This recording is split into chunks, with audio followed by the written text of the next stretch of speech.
Baik, saya izin sedikit memperkenalkan mengenai Mirae Asset Sekuritas Indonesia. Jadi kami ini salah satu sekuritas di Indonesia di bawah regulasi dari OJK, Bursa, ke P, ke C.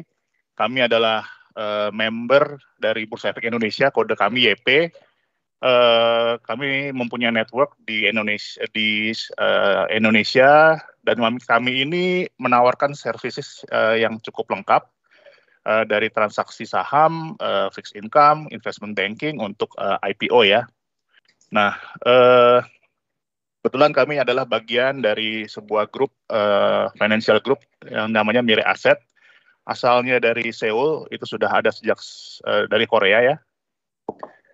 Sudah dari tahun 97. Kami juga memiliki global network seperti yang tampil di beberapa negara ini, dan untuk di Indonesia, inilah networking kami, ada 43 ya, baru sampai di Makassar, mudah-mudahan segera juga bisa menjangkau sampai ke Papua.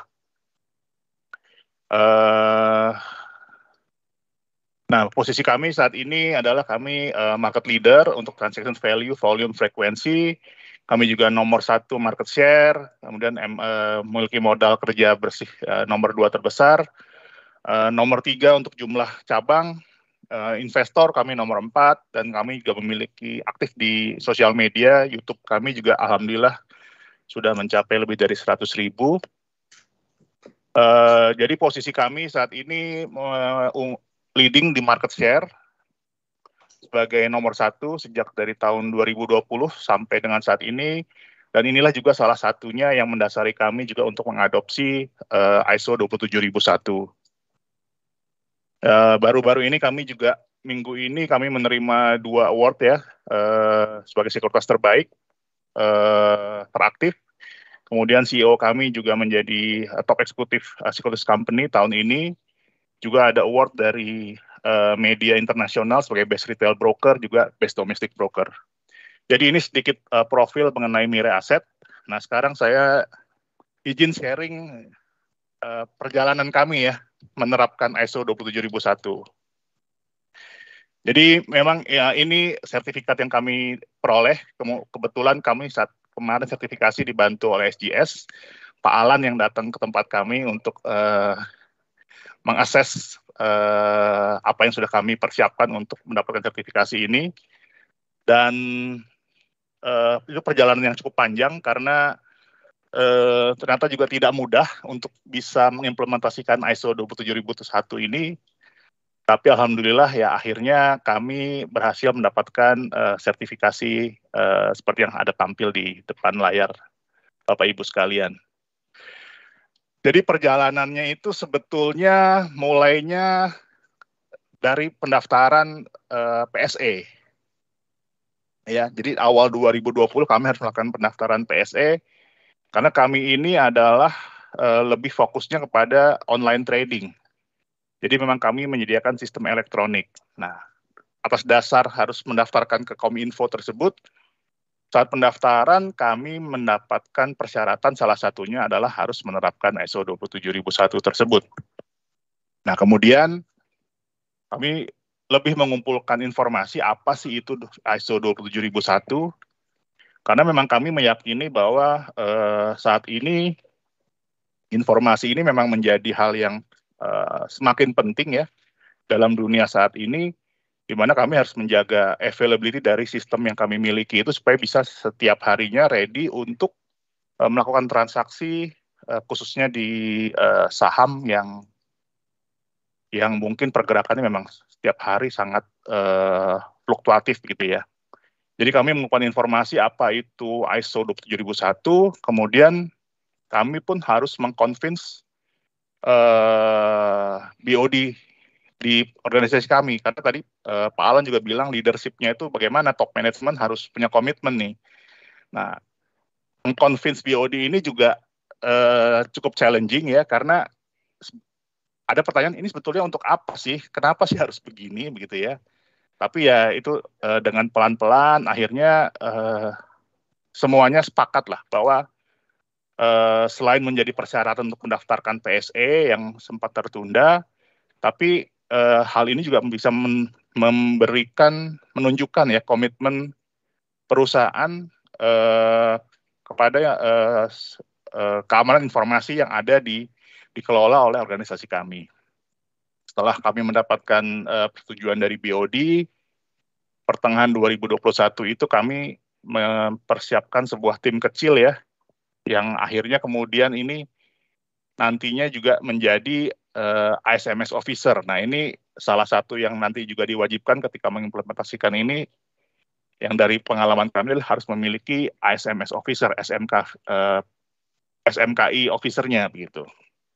Nah, setelah ini terbentuk, kemudian kami karena ini kami tidak paham dengan benar gitu ya, kami juga masih meraba-raba, akhirnya kami merasa kami membutuhkan nih bantuan konsultan yang bisa membantu kami untuk mendapatkan sertifikasi tersebut.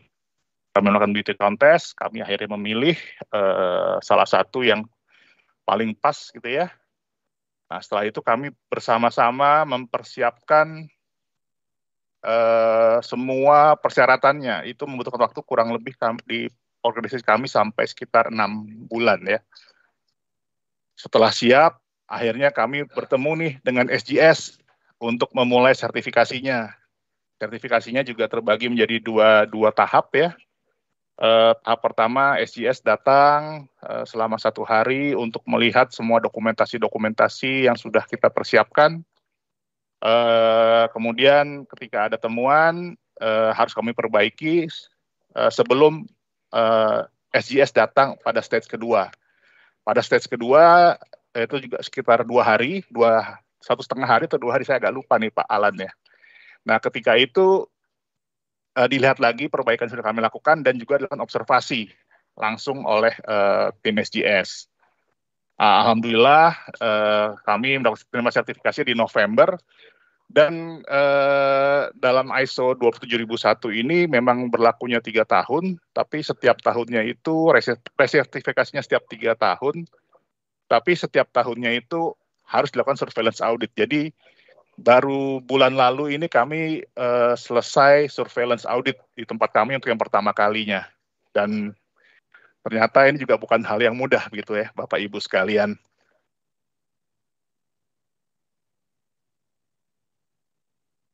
Ya, jadi sebagai perusahaan sekuritas yang fokus kepada online trading, implementation area kami itu adalah lebih kepada aplikasi yang kami miliki, yaitu aplikasi yang desktop maupun aplikasi yang berdasarkan mobile ya.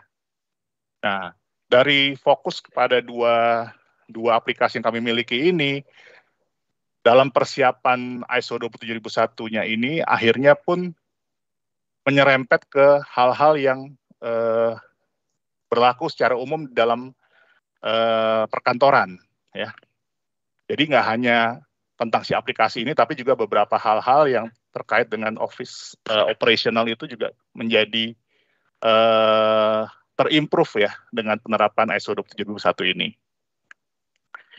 Nah, sebetulnya kami sebagai perusahaan sekuritas yang menjadi anggota Bursa Efek Indonesia, kami juga memiliki namanya pedoman standarisasi brokerage office system, di mana sebetulnya banyak perpotongan dari pedoman brokerage office system ini yang juga ada di ISO 27001. Tapi memang di ISO 27001 ini walaupun dari Pak Alan bilang generik, tapi sebetulnya lebih detail ya daripada yang ada di bursa ini. Nah, sehingga dalam persiapan kemarin itu karena kami ada perpotongan dengan pedoman ini, kami jadi lebih memahami nih bagaimana sebetulnya memang sebuah manajemen sistem untuk menjaga keamanan informasi di sebuah perusahaan. Nah, sebelumnya saya sampaikan bahwa penerapan ISO kepada aplikasi tadi itu juga berdampak kepada hal-hal yang lain untuk secara perkantoran secara umum.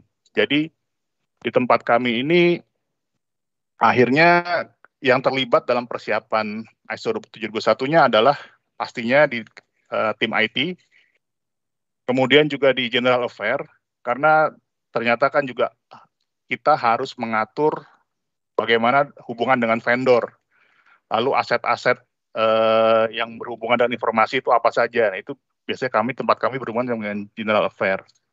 Kemudian dari risk management, karena memang kami harus menganalisa risk registernya seperti apa nih untuk masing-masing aset tadi. Bagaimana kategori risikonya, low, medium, high, seperti itu. Kemudian juga dengan human capital, seperti tadi juga disampaikan sebelumnya, ya bagaimana human capital itu dari saat pertama kali masuk, direkrut, sampai dengan ketika berakhir masa kerjanya itu pun juga menjadi diatur gitu ya. Apakah benar setelah yang bersangkutan resign, aksesnya tidak bisa lagi dipergunakan, hak-haknya semua sudah dicabut untuk masuk ke dalam ruangan segala macam, itu menjadi termasuk yang salah satu yang terdampak. Tentunya juga compliance terlibat, dari sisi legal juga terlibat karena hubungannya dengan agreement kepada vendor. Bagaimana NDA yang harus diatur dengan masing-masing vendor. Dan tentunya internal audit, karena internal audit inilah yang mengecek keseluruhannya di dalam organisasi kami. Dalam penerapan ISO 27001, beberapa hal yang juga menjadi area implementasi adalah yang diatur adalah information security policies-nya. Jadi kami lebih mengatur kebijakan-kebijakan tentang informasi security yang ada di organisasi kami. Itu juga dengan asset management. Asset manajemennya, disposalnya bagaimana, transfer of asset nanti itu bagaimana.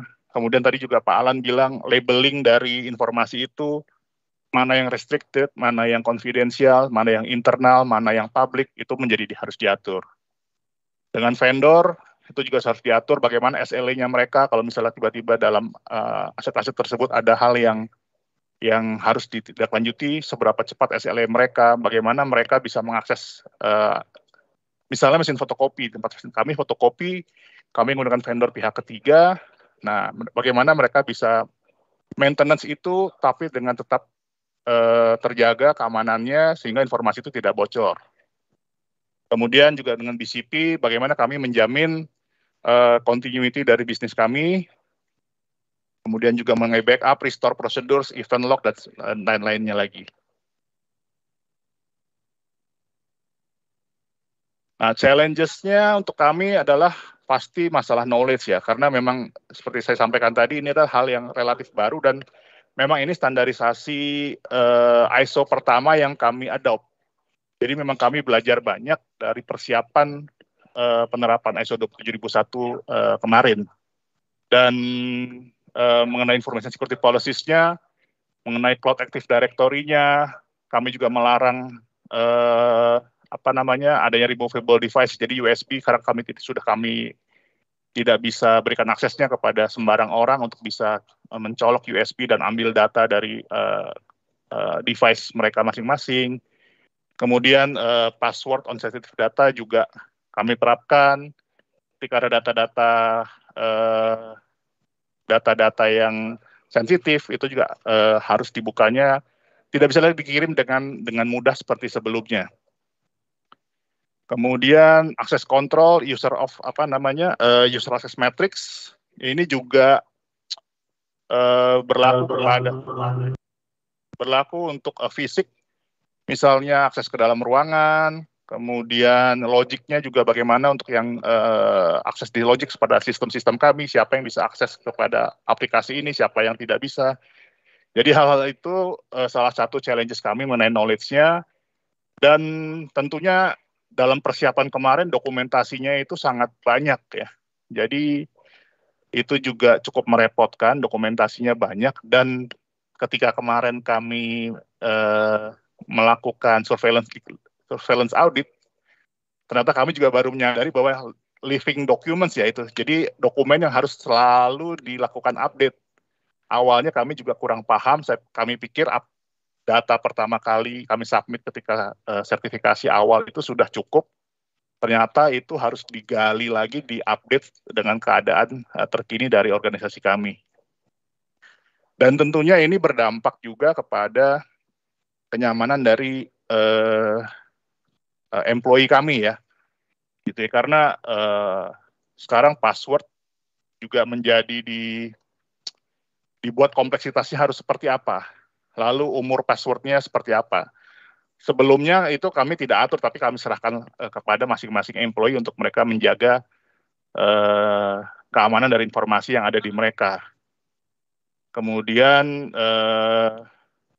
tentunya yang harus ditingkatkan adalah building employee awareness ini.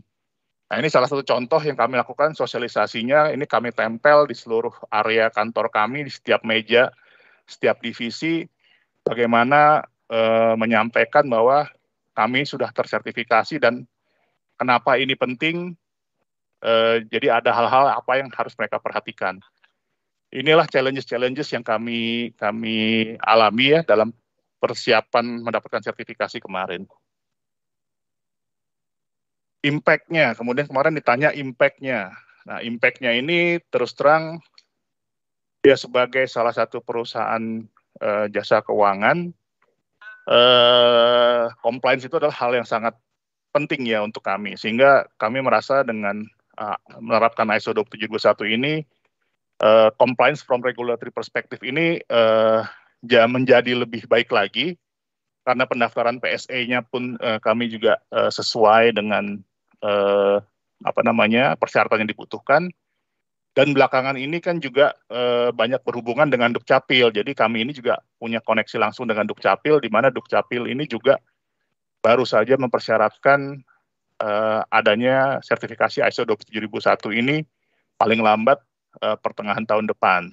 Jadi alhamdulillah apa yang kami lakukan kemarin untuk mendapatkan ini sekarang makin berasa nih. Jadi sebagai early movers di perusahaan sekuritas mungkin kami cukup lega ya, karena ya kami akhirnya comply dengan apa yang dibutuhkan dalam menjamin operasional kami sebagai perusahaan jasa keuangan. Kemudian impact berikutnya adalah tentunya ya improve information security control yang ada di perusahaan kami. Jadi kami pun menerapkan kebijakan-kebijakan seperti clean desk policy. Kami tidak bisa lagi membiarkan kalau ada karyawan yang misalnya menaruh dokumen-dokumen yang punya data sensitif di meja mereka. Jadi itu lebih kami improve lagi. Di sistem IT-nya pun juga kami tingkatkan security-nya. Kemudian impact berikutnya adalah awareness dari employee, karena ya tadi kadang-kadang employee main buka email aja dia nggak tahu itu emailnya ternyata ada apa seperti apa. Nah itu kita terus edukasi supaya lebih berhati-hati ya kalau menerima email-email yang agak aneh. Dan terus terang ya getting more trust from the client ya, sebagai perusahaan yang menunjukkan komitmen kepada keamanan informasi, secara tidak langsung ini akan meningkatkan trust dari klien kepada perusahaan kami. Mungkin itu saja yang dapat saya share sebagai perjalanan mendapatkan sertifikasi ISO 27001.